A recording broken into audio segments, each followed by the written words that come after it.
Bride Price, Wahala. When two families refuse to back down. Chapter 1. The Promise. In the heart of Anambra State, in a small but proud village called Umuoga, wedding preparations were the talk of every household. The sky had just turned pale pink when Nkemdilim, daughter of Chief Ikechukwu, stepped outside in her white lace blouse and wrapper. Her eyes shone with excitement. Today she would meet Uche, the man she loved since childhood. "My daughter," Chief Ikechukwu said, resting a heavy hand on her shoulder. "Remember, tradition honors both families. We must be fair." Nkemdilim nodded, though her mind wandered to Uche's gentle smile. She believed their wedding would be peaceful, full of songs and blessings. But deep inside, she sensed tension. The groom's family had already hinted at disagreement over the bride price. Chapter 2. The Arrival. By midday, the groom's entourage arrived. Uche, tall and handsome, wore a bright blue Isiagu top and cap. Behind him walked 8 friends dressed in matching wrappers. The village square buzzed with excitement.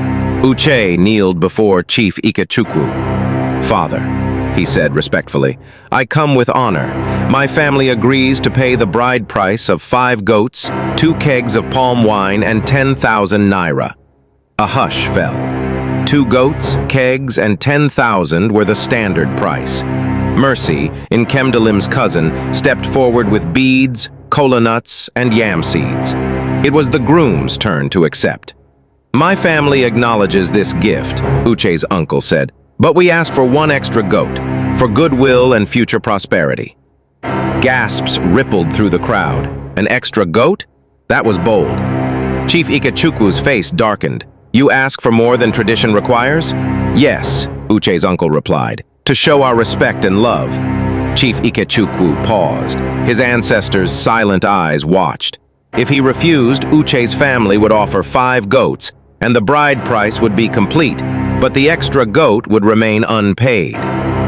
Chapter 3. The Refusal. "We cannot." Chief Ikechukwu spoke firmly. "Our tradition is clear. 5 goats and the agreed items only." Murmurs rose. Uche's mother, Mama Ngozi, frowned behind him. "Father," she hissed, "it is just 1 goat. We have brought gifts from afar." But Chief Ikechukwu's voice thundered. "We stand by our custom. No more goats." At that moment, tension crackled like dry leaves. The crowd held its breath. "Then we will call the elders," Mama Ngozi declared. "They will decide justice." Silence fell. The elders were powerful. Once called, their decision was final. Chapter 4. The Elders Called. Under a giant Iroko tree, 9 gray-haired elders sat in a circle. Their faces were lined with age and wisdom. Among them was Grandma Uche, the oldest, who had attended more weddings than any living soul. Chapter 5. The Standoff. Outside the tree, drums beat softly. The Agbala, the village crier, announced the elders' decision. Uche's best man stepped forward, voice trembling. "We refuse to withdraw. We came for our brother." A group of young men surrounded the square. On one side, Uche's friends. On the other, Nkemdilim's cousins. Tension mounted. Suddenly, Mercy, Nkemdilim's cousin, stepped between them. "Stop," she cried. "We are not animals. If we fight, it is the worst disgrace." Silence returned. Both families looked at each other, hearts pounding. Chapter 6. The Midnight Meeting. That night, under a full moon, the 2 family heads met at the riverbank. The sound of water echoed softly. "Chief Ikechukwu," Mama Ngozi began. "Mama Ngozi," he replied. For hours, they sat and spoke in hushed tones. They remembered childhood plays, shared market days, village feasts. "I do not want war," Chief Ikechukwu finally said. "Nor do I," she answered. They agreed. If the groom's family gave 1 goat of their own choosing, both sides would call off the dispute. It was a compromise of respect, not tradition. Chapter 7. The Return to the Square. At dawn, the families returned to the village square. The Agbala announced a new meeting. Uche's family presented a single goat, but not just any goat, a strong white one with bright eyes. Chief Ikechukwu nodded and accepted it. Everyone cheered. Uche ran to Nkemdalim and took her hands. We did it. She smiled, tears gleaming. Yes, we did. Chapter 8. The Celebration.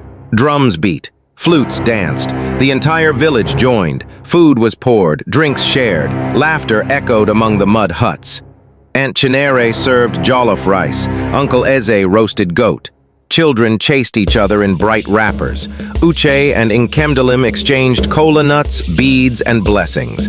The extra goat was slaughtered and eaten in the feast, symbolizing unity. Chapter 9.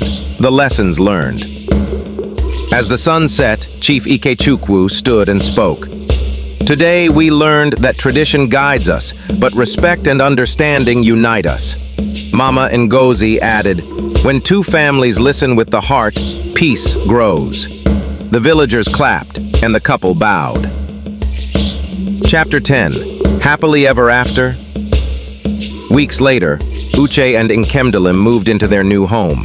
They looked back on the bride price Wahala as a test of love and diplomacy. If we face this before our wedding, Uche laughed, then we can face anything together. Nkemdalim laid her head on his shoulder. Together. And so, in Umuoga, their story became legend, not for the goats, but for two families that chose unity over pride. End of story.